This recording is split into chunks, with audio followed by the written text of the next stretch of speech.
Hey everybody, today I'm going to show you the differences in between editing a RAW file and a JPG file. Go ahead and import these two pictures right here.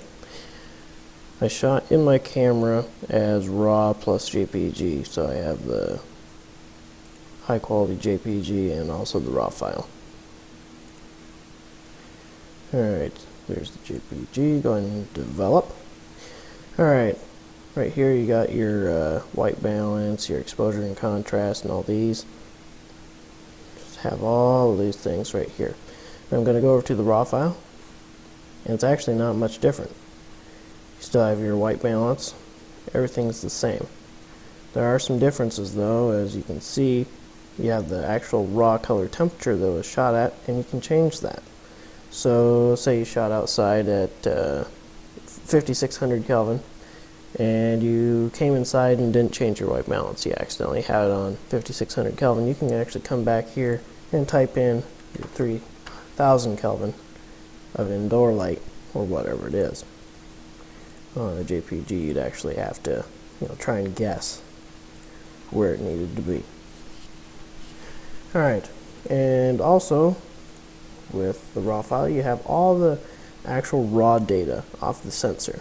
So it doesn't have the picture controls or whatever applied to the image, and it's actually got all of that data still there. It's not compressed as much as the JPG either. So you have all that extra data, and it just makes for a more flexible image.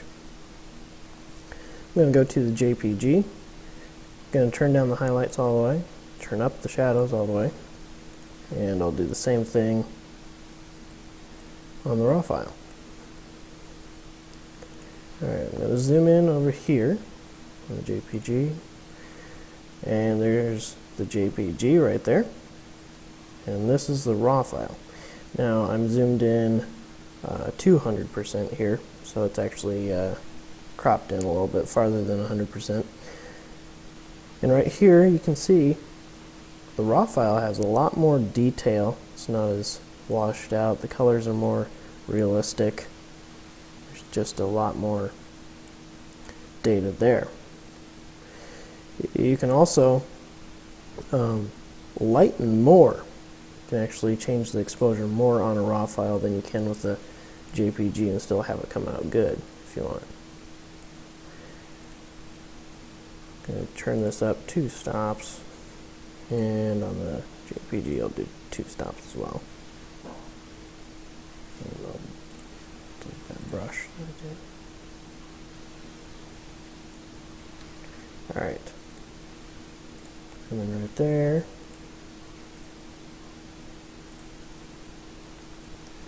Alright. As you can see, there's still a lot of data.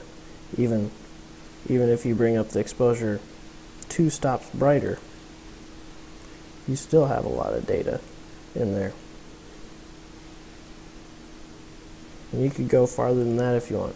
Another thing is highlights. If there are a lot of highlights in an image, the JPG doesn't store as much range in the highlights and shadows. It doesn't store quite as much range. So if you were overexposed by a little bit, say the clouds were overexposed, you wouldn't be able to bring those back nearly as well with the JPG as opposed to the RAW file. The RAW file you can bring back a lot. So, as you can see, there's not much difference in between editing a JPG and a RAW file. Everything's the same, except for you have more data and more stuff to work with. So you got a lot more flexible image to work with. Thanks for watching. Hope you enjoyed the video. Like and subscribe.